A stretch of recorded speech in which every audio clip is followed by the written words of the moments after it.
जैसे जैसे दुर्गापुर पश्चिम विधानसभा सीट के लिए चुनावी जंग आगे बढ़ रही है, वैसे वैसे कई वादे और प्लान सामने आ रहे हैं। इसी सिलसिले में तृणमूल कांग्रेस के उम्मीदवार कवि दत्ता ने दुर्गापुर के अंबुजा इलाके में अपने चुनाव ऑफिस से अपना चुनावी घोषणा पत्र जारी किया। घोषणा पत्र में उन्होंने मुख्य रूप से रोजगार, इंफ्रास्ट्रक्चर और पब्लिक सर्विसेज के विकास को प्राथमिकता दी है। उनका दावा है कि राजनीति से बाहर की दुनिया से आने के बाद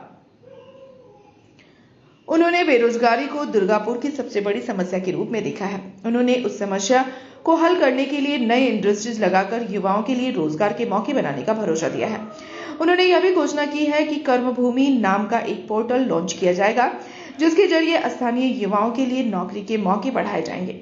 उन्होंने इंडस्ट्रियल सेक्टर में एक तय दर पर स्थानीय लोगों के लिए नौकरियों में आरक्षण का भी जिक्र किया। छोटे और असंगठित फेरी वालों का पुनर्वास, पर्यावरण की रक्षा के लिए पहल और प्रदूषण कंट्रोल प्लान भी उनकी घोषणा पत्र का अहम हिस्सा है।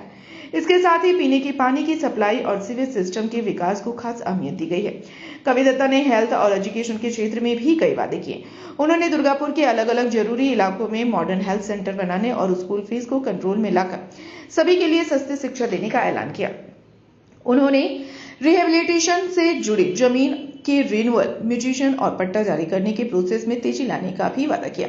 उन्होंने इंफ्रास्ट्रक्चर के डेवलपमेंट के लिए एक बड़ी घोषणा के तौर पर दुर्गापुर में इंटरनेशनल स्टैंडर्ड्स का मॉडर्न बस टर्मिनल बनाने का भी जिक्र किया। कुल मिलाकर तृणमूल उम्मीदवार ने रोजगार से लेकर नागरिक सेवाओं तक अलग अलग क्षेत्रों में विकास का वादा करके अपना चुनावी घोषणा पत्र पेश किया। लोक नन राजनीतिते एसेছেন সবে 10 দিন, কিন্তু যে রাজনৈতিক দল আপনাকে মনোনীত করেছে আমাদের হয়ে প্রতিনিধিত্ব করার জন্য, সেই দলের যিনি সুপ্রিমো তিনি বারবারই এক কথা বলেন যে 294টা সিটে আমি প্রার্থী। আপনার প্রচারে কেন আমিত্ব রয়েছে? কেন শুধু কবি দত্ত? কেন তৃণমূলের পুরো ওয়ার্কফোর্সটা কাজে লাগছে না? না না, এরকম কোনো ব্যাপার নেই। এটা আপনার হয়তো বুঝতে কোথাও ভুল হয়েছে।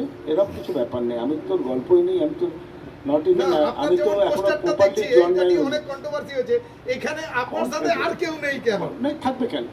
কবি দত্ত ক্যান্ডিডেট থাকবে কেন? আমি মনে করি ডেফিনেটলি আমি আছি, এর সঙ্গে আমিত্বর ব্যাপার নেই। আমাকে তো রাজনৈতিক হিসাবে কেউ চেনে না, কবি দত্তর নামে জানতে পারি, কবি দত্তর লোকটাকে তো জানে না। এটারও দরকার মনে হয়েছে বলে হয়তো করেছে, এবং আমার কোনো শুভনির্দায়ীরা করেছে, এবং আমি বলছি না এর মধ্যে কোনো ভুল আছে বা অন্যায় আছে। ওদের ছাপ থাকলেই কবি দত্ত, ছাপ না থাকলেই কবি দত্ত না, এটা কিন্তু না। কবি দত্ত তো কবি দত্তই থাকবে, আর সবাই আছে কিন্তু একসঙ্গে। তারা থাকবে, নতুন নতুন হকার বসলে তাদের গল্পটা আলাদা, কিন্তু আমাদের কাছে অলরেডি লিস্টেড আছে 2020-21 সাল যারা ছিল তারা আছে। আমি দায়িত্ব নিয়ে বলছি প্রত্যেকের ব্যবস্থা হবে এবং পার্মানেন্ট ব্যবস্থা হবে, এবং এত সুন্দর দর্শনীয় ব্যবস্থা। আপনারা হকার বলতে সেই নীল সাদা ঘর বোঝেন, যে গুমটি বিয়ের মতো ব্যাপার, যেখানে সেই হকারদের ছেলেমেয়েরা যেতে চায় না।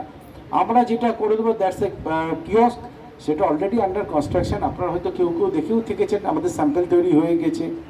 আমরা এই যে বড় বড় রাস্তা বানাচ্ছি তার ইয়েতে আমরা ফুটপাথ ছেড়ে, ফুটপাথ কিন্তু পথচারীদের জন্য, ফুটপাথ কিন্তু অন্য কারোর জন্য নয়। আমরা তার বাইরে খুব সুন্দর করে কিয়স্ক বসে দেবো, সবাই সেখানে থাকবে। আমি দায়িত্ব নিয়ে I like to repeat again, যারা ছিল তাদের উচ্ছেদের কোনো গল্প নেই। এই যে অপপ্রচার, এটা ভোট পাওয়ার প্রচার। আমি ভোট পাওয়ার জন্য বলছি না, আমি বাস্তবটা বলছি। তাদের আরও সুন্দর করে, আরও ভালো করে আমরা সেই হকারদের ব্যবস্থা করে দেবো। একটা ব্যাপার আছে, আমরা তাদের থেকে এডিটে কিন্তু একটা ভাড়াও নেবে, সেটা খুব রিজনেবল ভাড়া, কারণ এটা নিয়ে আমার নইলে পরবর্তীকালে অপপ্রচার করবে। একটা খুব রিজনেবল ভাড়া হবে, যার ইয়েতে তারা বলতে পারবে, তাদের কাছে কোনো রকম তোলাবাজি, এই যে বলবে না দুদিন পরে যে তোলা নিয়ে বসেছে, সে কথাও কেউ বলতে পারবে না, বা তাদের দিকে অন্য কেউ এসে আঙুল তুলেও বলতে পারবে না যে তোমরা এখান থেকে উঠে যাও, এটা তোমাদের জায়গা নয়। তো হোয়াট উইল ডু, আমরা প্রপারলি করবো, এস্টাবলিশ করে দেবো সেই হকারকে। দায়িত্ব নিয়ে বলছি আমরা। এক নম্বর, এটা কিন্তু আমি আপনাদেরকে অনুরোধ করবো, এই কথাটা কিন্তু বারবার একটা বিরোধী পক্ষে একটা চূড়ান্ত অপপ্রচার করছে, এটা নিয়ে এটা একদম পুরো ভ্রান্ত, এবং আপনারা জানেন, কেউ অনেকেই জানেন। दुर्गापुर से निमाई दास की रिपोर्ट, PVTV न्यूज।